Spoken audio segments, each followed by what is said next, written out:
Oke, halo teman-teman, kembali lagi di channel Malfusion dan di video kali ini kita akan melanjutkan dari playlist Unity Programmer Indonesia.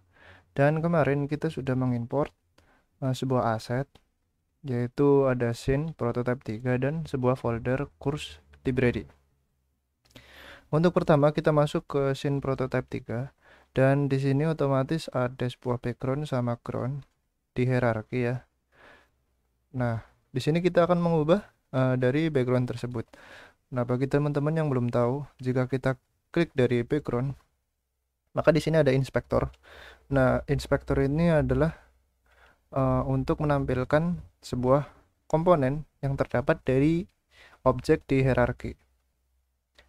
Misal di sini ada komponen sprite renderer. Nah, fungsi dari sprite render ini untuk merender sebuah gambar atau sprite. Jadi di sini kita akan ubah sprite-nya. Ini ada 3 pilihan sprite. Ada city, kemudian ada hutan, kemudian ada farmer. Ini desa.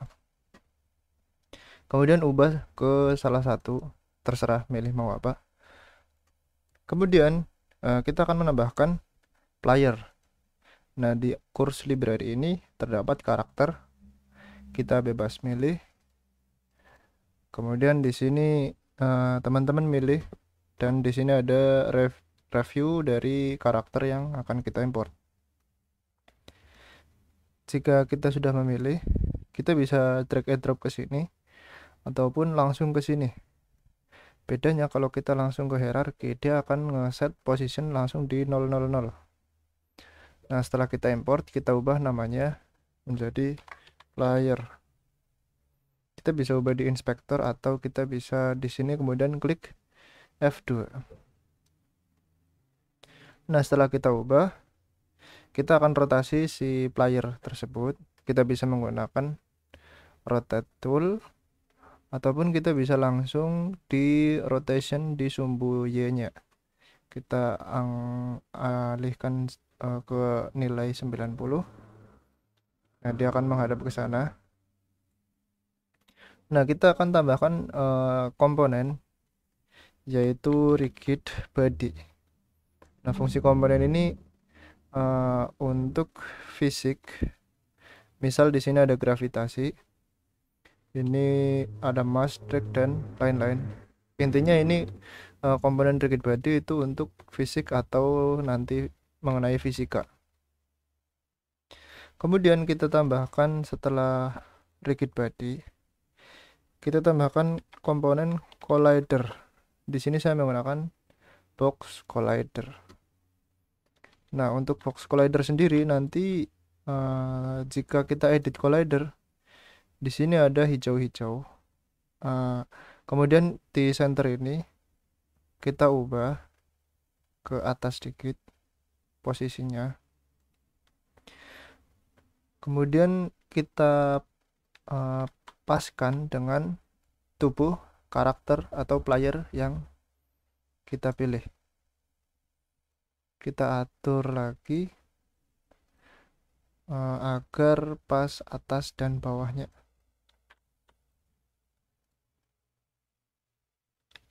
Oke.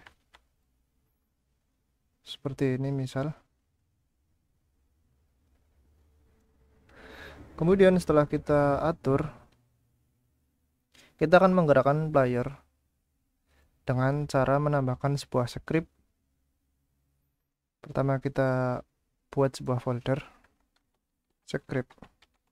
Fungsi folder ini untuk memudahkan kita mengelola aset agar tidak tercampur menjadi satu. Kemudian kita buat sebuah C# script. Kita langsung berikan nama player controller. Nah, perlu kalian tahu pemberian nama ini harus di awal pembuatan, tidak boleh setelah begini jadi scriptnya kita baru edit namanya, itu akan merubah. Dan harus dipastikan juga public class, nama public class ini sama dengan nama file. Nah, kita akan masukkan script tersebut ke player, kita bisa drag and drop langsung ke playernya seperti ini, ataupun kita bisa nambahkan langsung di sini. Nah, ini langsung ada komponen script player controller. Kemudian kita edit, bisa dengan double klik ya. Kemudian otomatis akan membuka sebuah text editor yang teman-teman pakai. Atau semisal teman-teman ingin mengubah dari script editor. Misal di sini saya akan menggunakan Visual Studio Code. Teman-teman bisa ubah di menu edit dan preference. Kemudian di sini ada external tool. Nah, external script editor ini teman-teman bisa ubah ke text editor yang teman-teman sering pakai atau biasa digunakan. Nah, kita lanjut ke script editing. Nah, di sini ada beberapa fungsi. Yang pertama fungsi start dan update. Start ini dia akan dijalankan satu kali saat pertama kali dimulai gamenya. Kalau yang update, dia akan dijalankan setiap frame gamenya berjalan.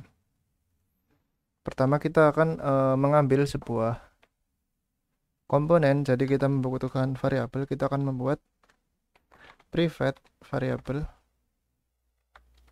Kemudian kita buat variabel rigid body, kita beri nama RB player.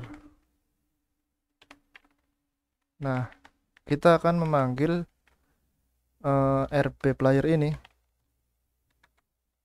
kita isi dengan get komponen, kemudian tanda panah seperti ini. Kemudian kita ambil komponen rigid body. Jadi variabel RB sudah terisi dengan komponen rigid body. Nah, setelah kita isi, kita akan setiap pertama kali gamenya dimulai, si player akan lompat ke atas. Jadi kita akan panggil RB player. Kemudian ada fungsi yaitu add force. Nah, si fungsi add force ini dia akan menggerakkan sebuah objek. Kemudian kita dalam kurung seperti ini, fungsi add force, kemudian kita akan menggerakkan dia ke atas. Jadi menggunakan vektor 3 titik up ke atas, kemudian dikali dengan tenaganya. Misal di sini saya masukkan 300. Jadi cara membaca skripnya seperti ini. Kita membuat sebuah variabel rigid body dengan nama RB player. Nah, di sini kita RB playernya diisi dengan komponen rigid body yang ada di playernya. Nah, setelah kita isi variabel tersebut, kita gunakan variabel tersebut untuk menggerakkan si rigid body yang kita punya, komponen yang kita punya ke atas dengan tenaganya 300. Kemudian kita save, kita balik ke Unity, otomatis dia akan mengupdate. Nah, di sini ada kesalahan definition up. Nah, misal ada kesalahan seperti ini nih, gampangnya kita tinggal double klik peringatan tersebut. Nah, di sini up tidak ada, berarti coba dengan yang kecil. Otomatis nge-reload scriptnya. Nah, jadi gampang sekali buat nge-solve dari pembuatan script. Misal ada error, tinggal di double klik saja. Nah, sekarang kita akan play si karakternya.